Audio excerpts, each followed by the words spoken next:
ነው ጥቁር ልበሱ ውጡ አድኑን የሚሉት ጉሮሯቸው ሲያዝ እንጀራቸው ጉሮሯቸው እምነት መካከለኛው ምስራቅ በሙሉ እስላም ነው። መካከለኛው ምስራቅ ከቀይ ባህር ጀምሮ ዙሪያውን በእስላም የተከበበ ሀገር ነው። የት ታመልጣለህ አንተ ዲቃላ? የኛ ልጆች መጽሐፉን ያነበቡት ቢሲ ከላይ ደግሞ ያሉት የሃይማኖት አባቶች ምን እንደሚሉ ስሟቸውና ከዛ በኋላ ካቶ ሸምሱ ጋር 60 ዓመቴ እኔ ምን የሚል በቃ ልንቁሶ። ሰላም ጤና ይስጥልኝ። እንዴት አደራችሁ? እንዴት ዋላችሁ? እንዴት አመሻችሁ? አምላክ አበው ቅዱስ እግዚአብሔር ስሙ ዛሬም ዘወትርም የተመሰገነና የተወደሰ ይሁን። ትናንትና ማታ መምህራችን ዲያቆን ዘመድኩን በቀለ ላይቭ ስትሪም ነበረው። ታዲያ በዛ ላይቭ ስትሪም ላይ የተናገራቸው በጣም ወሳኝ መረጃዎች አሉ። እሱም ብቻ ሳይሆን ደግሞ ትናንትና ሙስሊሞች ኢፍጣርን አድርገዋል፣ የቁርአን ውድድርም አድርገዋል። ታዲያ እዛ ላይ ምን ተነሳ? ሙስሊሞች ለምንድነው ተቃውሞ የገጠማቸው? በእኛ ሳይሆን በራሳቸው በሙስሊሞች ዘንድ መከፋፈልን ፈጥሯል። እሸቱ ደግሞ አንድ ድሮ የተናገረው ነገር አምጥተው አሁን እንዴት ነው አሁን ያለው ነገር እያሉት ያሉት። እስቲ ጥቂት እናያለን። መምህር ዘመድኩንም ለእሸቱ መልእክት ልኮለታል። የምንከታተለው የሚሆነው እስከ ፍጻሜ ድረስ ተከታተሉ። በአንድ ወቅት ላይ ወንድማችን እፎይ ሀዩቲ የተባለችዋ ቲክቶከር ፌመስ ቲክቶከር ነች። እሷን አንቺ ሆስት እያደረግሽ እኔ 7-8 ኡስታዞችን አስገብተሽ ለብቻ ይወያያቸዋል ብሎ ነበር።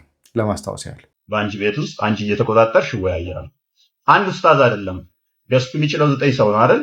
8 ኡስታዞችን ደርድረሽ ብቻዬን ሆኜ እኔ መጥቼ እወያያለሁ። ጥሪው እንደዚህ ነበር። እኔ ብቻዬን ሆኜ 8-7 ኡስታዞችን አምጥተሽ እወያያለሁ ብሏት ነበር። አድርገዋለች አላደረገችው የሚለው ነገር ይሄ ነው። እንግዲህ ይሄን ስለተናገረ ነው አሁን በመስቀል አደባባይ ላይ እፎይ ይሰቃል ሲሉ ነበሩት። እንስማ በደንብ።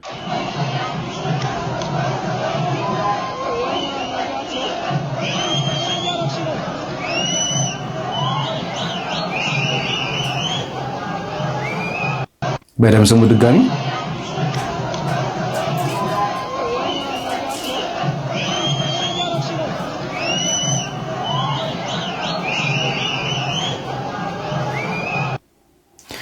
እንደዚህ በአደባባይ ወጥተው እፎይ ይሰቀል እያሉ እየተናገሩ እኛ ለህግ ይቅረብ ነው እንጂ ምንም አይነት አካላዊ ጉዳት እንዲደርስበት አልፈለግንም የሚሉት እኛ ናቸው።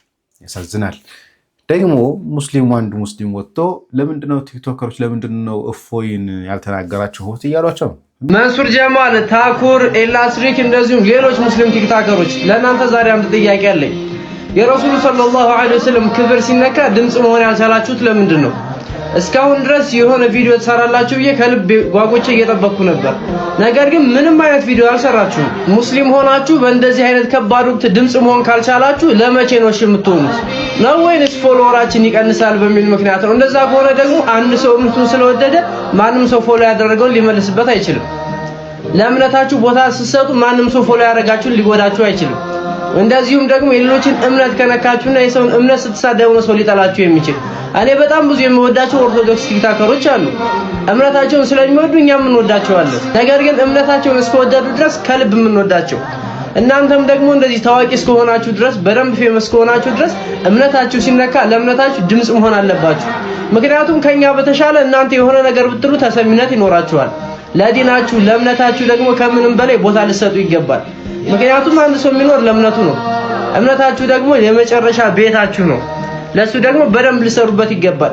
ለምን እንዳልሰራችሁ አልገባኝም። ስለዚህ ሁሌም ቢሆን ለዲናችሁ ወደፊት አንድ እርምጃ መራመድ አለባችሁ። ለዲናችሁ ስትሉ ብቻ ኑሩ፣ ለእምነታችሁ ኑሩ። ይሄን ቪዲዮ በቻላችሁት አቅም ሼርና ኮፒ ሊንክ እያደረጋችሁ ለሶስቱም እንዲደርስ አድርጉልኝ። የሚያሳዝነው አሁን እኔ ይሄን ንግግር ብናገረው ለምንድነው ታዋቂ ኦርቶዶክሳውያን ለምንድነው ለእፎይ ጎን ያልቆማችሁ ቢባል ጠብጫሪ ነው ባለው ነገር ላይ የሃይማኖት ግጭት እንዲፈጠር ምሰራ ሰው ነው ባለው። እነሱ እንደሲያደርጉ ግን ማንነሱ የሚናገራቸው የለም። ይሄ ደብል ስታንዳርድ ነው። እስቲ ቁጣ የቀሰቀሰውን ጉዳይ እንመልከት። ከዚህ ጀምሮ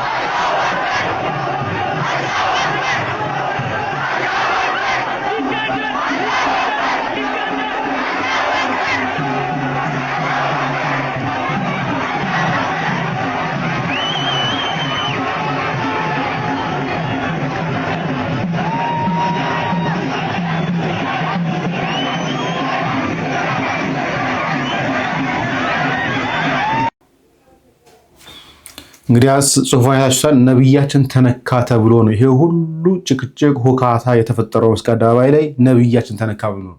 እስቲ ሌሎች ሙስሊሞች ምን አሉ?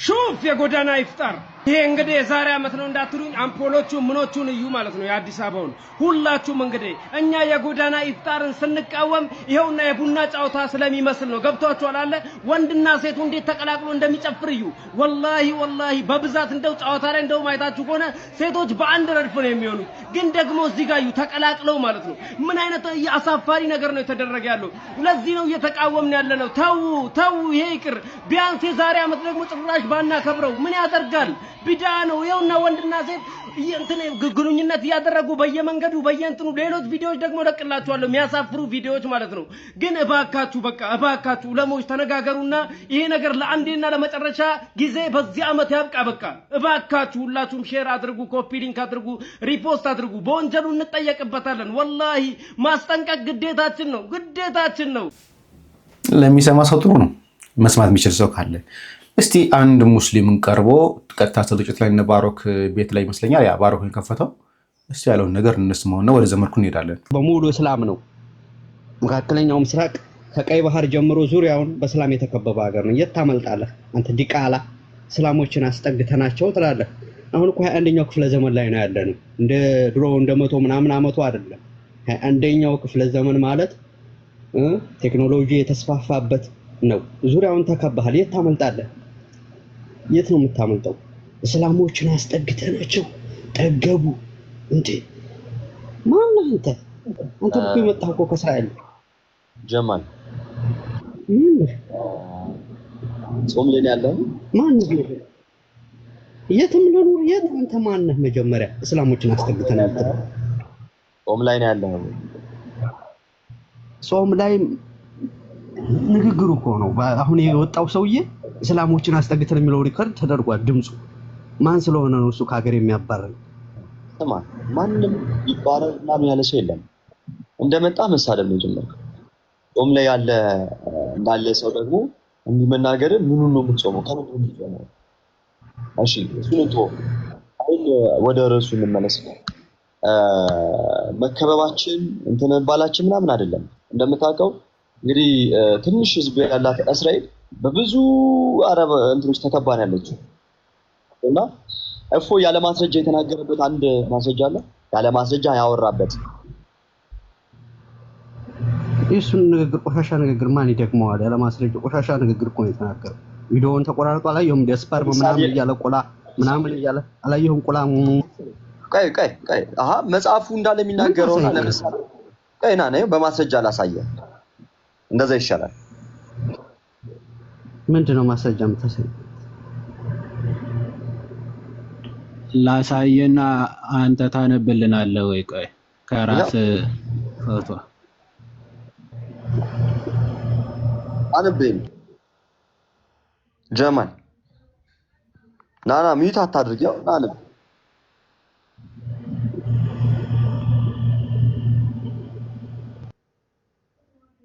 ለምን ነቅለ ወጣ? የት ሄደ? ኧረ ቆይ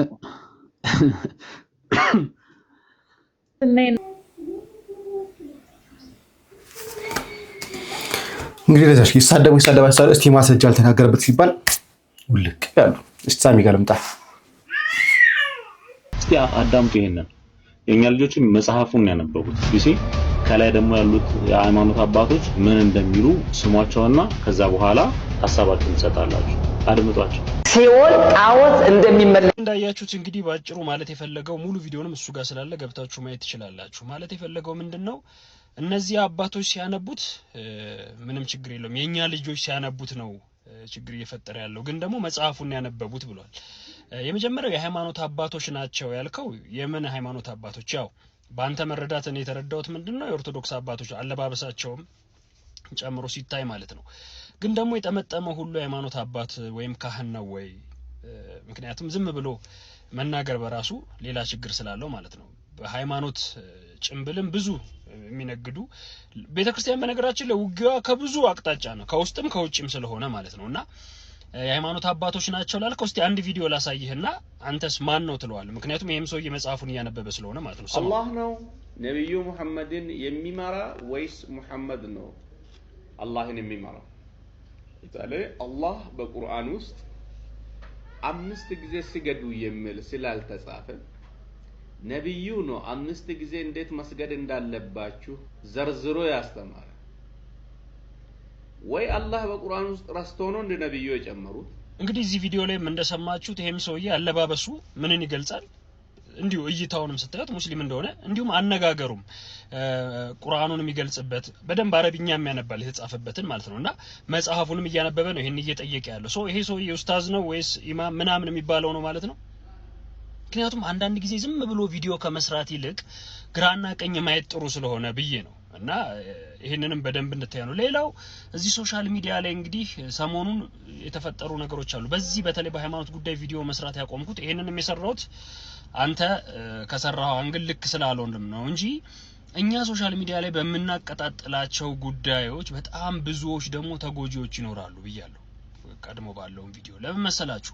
ብዙ ጊዜ እንደዚህ አይነት ሐሳቦች ይነሱና አጀንዳ ሆኖ ነው የሚቀሩት። በቃ ያልፋል። የሆነ ሰዓት ላይ ደግሞ ሌላ አጀንዳ ሲመጣ ይቀራል። እኛ እዚህ ጋር ባነሳናቸው አጀንዳዎች ግን የምንጎዳቸው ማህበረሰቦች ይኖራሉ፣ ህዝቦች ይኖራሉ። ማለት እርግጠኛውን የምነግራችሁ ተቻችለው ዝም ብለው ደግሞ የሚኖሩ ሰዎች አሉ። በቃ ከሶሻል ሚዲያ የራቁ ሃይማኖት የግል ነው አገር የጋራ ነው ብለው ደግሞ የሚኖሩ ሰዎች አሉ። እንደዚህ አይነት ነገሮች ችግሮች ሲፈጠሩ ደግሞ ህግ አለ። ሃይማኖቶች የራሳቸው የህግ ሰዎች አካሎች አሏቸው። በእነዚህ የህግ አካላት ጉዳዩን ወደ ህግ ወስደው መቀጣት ያለባቸው ሰዎች እንዲቀጡ፣ ሁኔታው ደግሞ ወደ ሰላም መምጣትም ካለበት ወደ እያንዳንዱ ነገር በዛ መንገድ መሄድ አለበት ብዬ አምናለሁና ከዚህ ነገር አሁንም መቆጠብ የፈለኩት እንደ ኦርቶዶክስ ነኝ። ግን ደግሞ ኦርቶዶክስን የሚጠቅማት ምንድነው? እንደዚህ አይነት ጥፋቶች ጠፉ ሲባሉ ራሷ ቤተክርስቲያናችን ሃይማኖታችንም የህግ አካላት ስላሉ በእነዛ የህግ አካላት ጉዳዩ እንዲታይ ማድረግ፣ መጥቀጣት ያለባቸው መጠየቅ ያለባቸው ሰዎች እንዲጠየቁ ማድረግ፣ በሙስሊሙም በፕሮቴስታንቱ በእያንዳንዱ ሃይማኖት ውስጥ በግለሰቦች ደረጃ ሳይሆን በሃይማኖት ተቋማት ደረጃና በህግ ጉዳዩ ቢያዝ ብዬ አስባለሁና ያንንም ነው እያደረኩ ያለሁት። ግን ደግሞ ያ ማለት የሆኑ ሰዎች ያልተገባ መረጃ ይዘው ሲወጡ ደግሞ ዝም እላለሁ ማለት አይደለምና አሁንም ልልህ የምፈልገው ወንድሜ መረጃ ብለህ ይዘህ ስትመጣ እንደዚህ አይነት መረጃዎች መጽሐፉ ነው የሚነበበው ካልክ መጽሐፉን እያነበቡ ደግሞ ብዙ ቪዲዮ የሰሩ ሰዎች አሉ። የትኛውንም ሃይማኖት ላይ ያለ መጽሐፍ ማለት ነው። እነዛ ሰዎች ሃይማኖትን ይወክላሉ ወይ?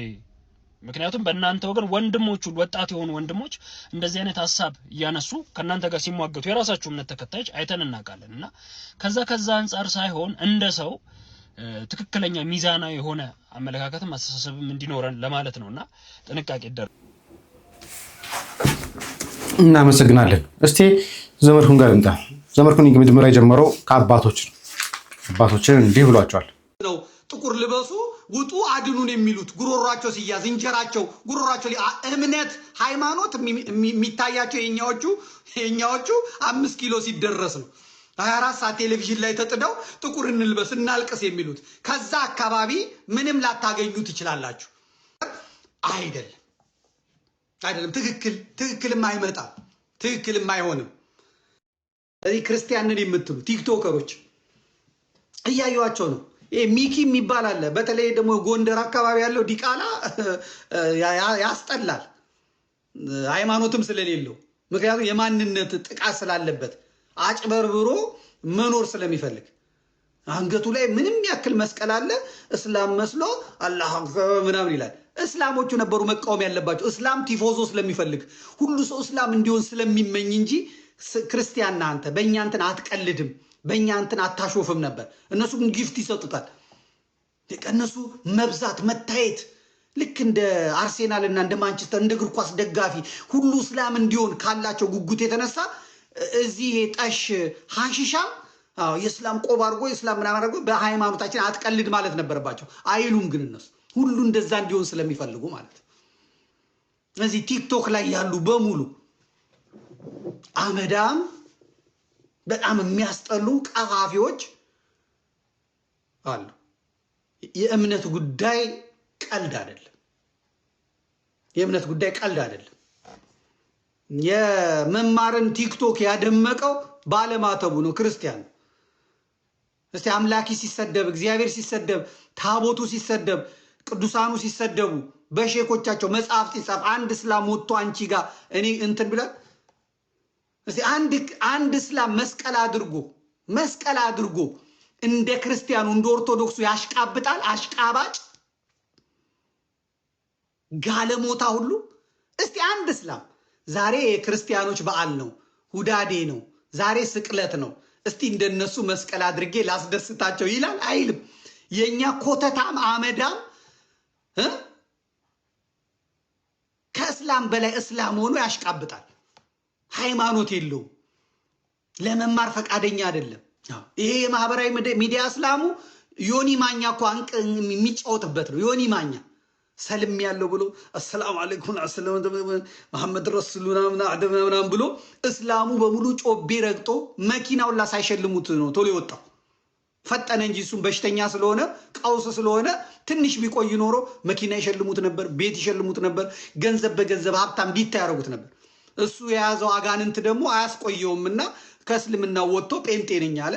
እስላሞቹም ትንሽ ጨፍሮ አልሆነላቸው። ከዛ ጴንጤዎቹ ደግሞ በቃ ዮኒ ማኛ መጣልን፣ ሃይማኖታችንን ቡም ሊያደርገው ነው፣ ብዙ ሰው ጴንጤ ሊሆን ነው ብሎ ሲጠብቁ እዛም ደግሞ ትንሽ ገንዘብ ሳይሰጡትና ምን ሳይሉት ተናዶ ወጥቶ ደግሞ አይኔ ኦርቶዶክስ ነኝ ይላል። ኦርቶዶክስ መቼም ሄደም መጣ መቀበል ነው ስራው።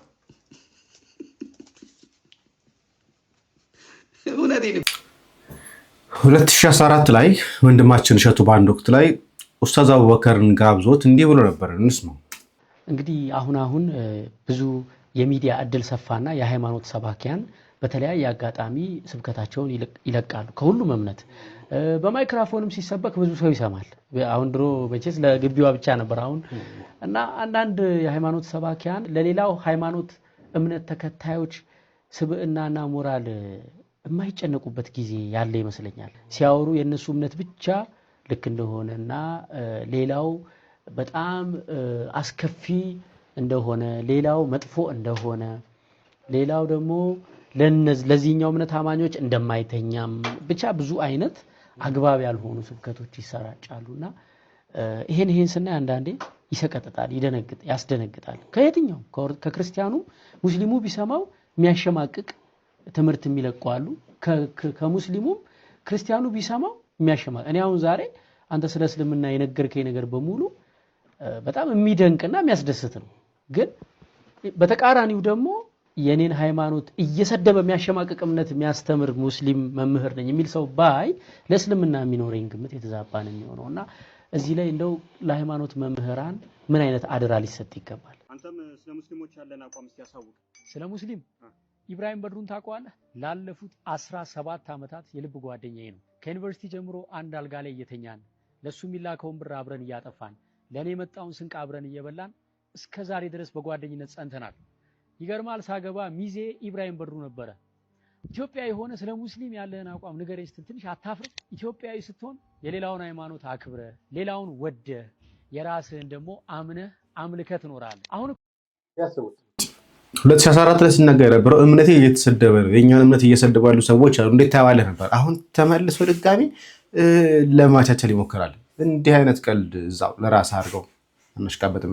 ከአቶ ሸምሱ ጋር 60 ዓመቴ እኔ ምን የሚል በቃ ልቁስቁስ ልንቁሶ ነው የተፈጠረው። እነሱ በመጡበት ነገር የማይመጣ፣ እነሱ በሚጮህበት ጩኸት የማይጮህ፣ እነሱ ይሄንን ደካማ ጎን በማየት ኃይል በማደራጀት በማስፈራራት በመጮህ ሚዲያ በመያዝ ተቋማትን በመያዝ በማስደንገጥ ገብቶ በመሄድ በማለቃቀስ ተጨቆን፣ ተበደል፣ ተገደል፣ ተገፋን፣ ተሰደን በማለት ምን ችክ በማለት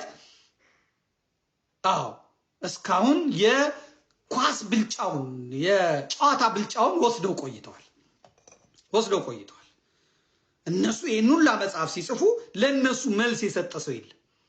እነ ዋሂድ የሚባል ሰው አቡነ ገብርኤል ያስተማሩኝ የሚል ኦርቶዶክስ ነኝ የሚል ከዛ ጴንጤ የሆነ ኦርቶዶክስንም ሳይ አያበላውም ጴንጤንም ሳይ አላበላውም።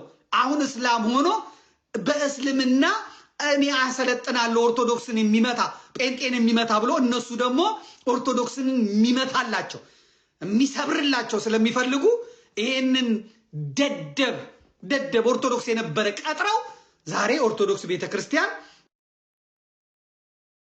በዚህ አቡነ ገብርኤል አስተምረውኛል በሚል ከሃዲ ትሰደባለች ማለት ነው። ለሱ መልስ ስንሳት እስልምናም አብሮ ይወቀጣል ማለት ነው። በአንቺ ቤት ውስጥ አንቺ ካቶሻም እነሱ በዚህ መጠን እየሰሩ በዚህ መጠን እየሄዱ የኛዎቹ ደግሞ እንደምታዩት ይሄ ቄስ ነው። ይሄ ቄስ ነው። ተመልከቱት። ይሄ ጓደኛዬ ነው። ቄስ ነው። ቄስ ነው። ቀሲስ ታጋይ ይባላል። እንዴት አይነት ወንድሜ መሰላችሁ? ግን ስሙት። በተለይ አንዳንድ የኦርቶዶክስ ክርስትና አማኝ ነን የሚሉ ግለሰቦች የእስልምናን ሃይማኖት ነብይ በሆኑት በነብዩ መሐመድ የአላህ እዝነትና ሰላም በሳቸው ላይ ይሁንና ላይ ድፍረትን የተሞላ ግብረነክ ሰለለ አሰላሙ ምናምን ይላል። እንግዲህ ተመልከቱ። ምን አገባው? ምን አገባው? እነሱ ኢየሱስ ጌታ ነው ይላሉ እንዴ? ክብር ይግባውና ኢየሱስ ክርስቶስ ጌታ ነው ይላሉ እንዴ? አንድ እስላም ኢየሱስ ጌታ ነው ኢየሱስ አምላክ ነው ይላል እንዴ? ይሄ ሆዳምነት ነው። ሆዳም አንብ እንኳን ቢባል አላነብም። መሐመድን እንደዚህ ማለት የለባቸው ማለት ይገባል እንጂ ሰላም እና ክብር በሳቸው ላይ ውረድ ይላል እንዴ? ከዛ መጥቶ ነገ አሐዱ አብ ቅዱስ አሐዱ ወልድ ቅዱስ አሐዱ ውእቱ መንፈስ ቅዱስ ብሎ አሐዱ አብ ብሎ ሊያቆርብ ነው።